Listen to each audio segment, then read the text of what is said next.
You ask Tiger to calculate. This deals with linear inequalities with one unknown. The final result is a smaller than 3. Let's solve it step by step. Isolate the a.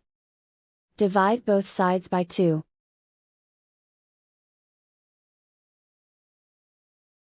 Simplify the fraction.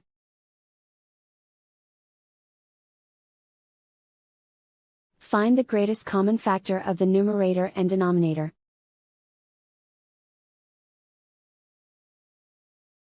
Factor out and cancel the greatest common factor.